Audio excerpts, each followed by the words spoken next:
All right, welcome to The Explainer. Today we're going to dive deep into a really foundational Christian idea, spiritual transformation. And we're not just talking about, trying to be a good person. We're going to get into the why it's so hard and the how behind what some have called a complete revolution of the heart. So let's just start with a question that I think hits home for pretty much everybody. Why is it that just trying to be good feels like such a losing battle so much of the time? You know how it is, right? You make a promise to yourself, you set a new goal, and you have every intention of following through. But it just doesn't stick. Well, the thinkers we're looking at today say that's not just a you problem. It actually points to something much, much deeper. So the first step is really about getting the diagnosis right. Before we can even talk about a solution, theologians like Dallas Willard and R.C. Sproul argue that we have to get a clear picture of the human condition itself, which they describe as a kind of deep internal root. Now this quote from R.C. Sproul, it completely flips the script on how we usually think about this. His point is that our bad choices, our sins, they aren't the root problem, they're just the symptoms.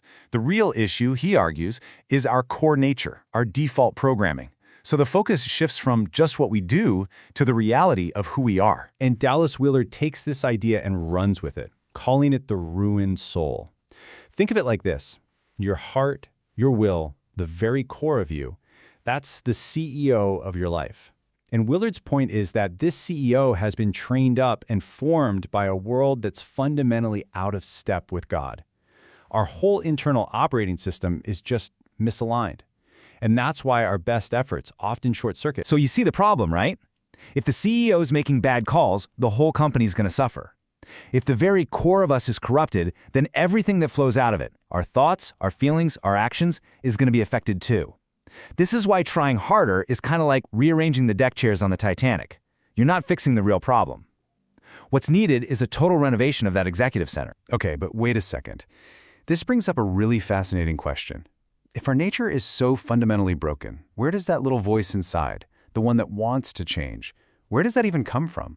For this, we're going to turn to the theologian A.W. Tozer, who talks about a beautiful paradox. Tozer brings up this idea of prevenient grace, which literally means grace that comes before.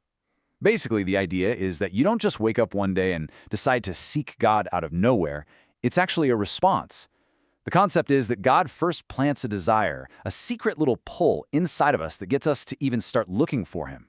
We only seek Him because He was already seeking us. And that is what Tozer calls the soul's paradox of love. It's this wild, beautiful tension. You're chasing after a God who is, at the very same time, already holding you. You are actively pursuing someone who, in a very real way, you've already found.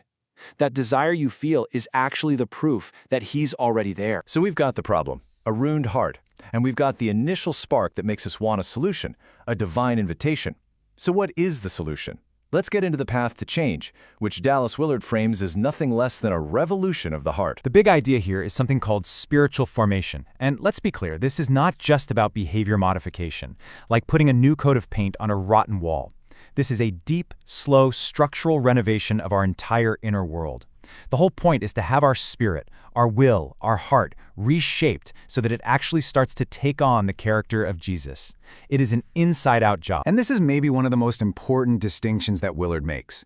This whole process, it's not passive. It absolutely requires our effort, our active participation. But, and this is the key, that effort isn't about earning God's favor. Grace is a free gift.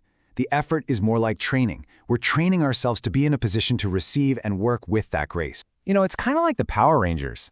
They couldn't just morph all on their own, right? They had to tap into an external power source. In the same way, this whole idea of transformation isn't about gritting our teeth and trying harder. It's about yielding to a power outside of ourselves and cooperating with a gradual process of change over time. All right, so we get the what and the why. But what about the how? How does this whole transformation thing actually work?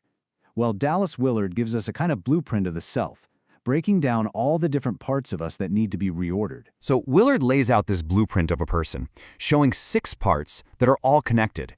And you can see the flow, right? Our thoughts and the images in our heads create feelings. Those feelings then present options to our will, to our heart.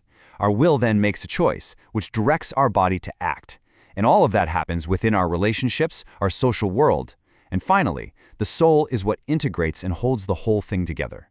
Spiritual formation isn't just about trying to make better choices, it's about renovating this entire system. And this really shows the two different ways to live, the two different operating systems. On one side, in a life disconnected from God, the whole internal hierarchy is upside down. Our bodies and our feelings are in the driver's seat, telling our will what to do. But on the other side, in a life lived under God, there's a total flip. God informs the spirit, which directs the mind, and so on down the line. It's a completely different chain of command. Okay, so what's the point of all this hard internal work? What's the end game here? Well, according to these sources, it's not just about becoming a better, more moral person. The ultimate goal is to become a reflection of the character of Christ himself. And one of the key outcomes of this is compassion. The word itself is so powerful. It comes from Latin roots that mean to suffer with. So it's not about feeling sorry for someone from a distance. It's about actually entering into their experience. And there's a story from the author Beth Moore that just illustrates this perfectly. Okay, so picture this.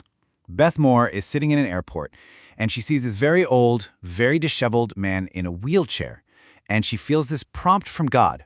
Her first thought, her trained religious thought, is, I need to go witness to him. I need to tell him about Jesus. It's the right answer from the textbook, you know? But then she hears this inner voice, this little nudge, and it says something totally different, completely unexpected. It says, I don't want you to witness to him. I want you to comb his hair.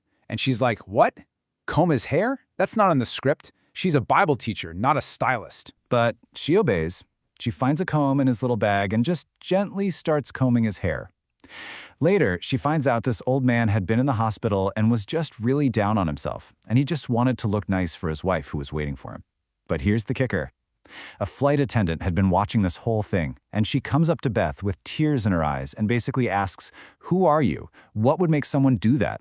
It turns out the flight attendant was the one who needed a witness. See what happened there? The old man didn't need a sermon, he needed his dignity. He needed his hair combed.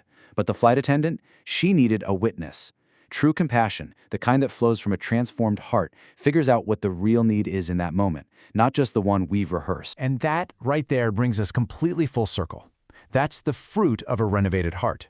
Your good actions, your outer life, it stops being this thing you have to force yourself to do. It just starts flowing naturally from who you've become on the inside. Goodness becomes your new default set. So, we'll leave you with this final thought to chew on. If it's true, if real, lasting, authentic change doesn't start with what we do, but with a complete renovation of our heart, well, where on earth do you even begin looking? Thanks for joining us for The Explainer.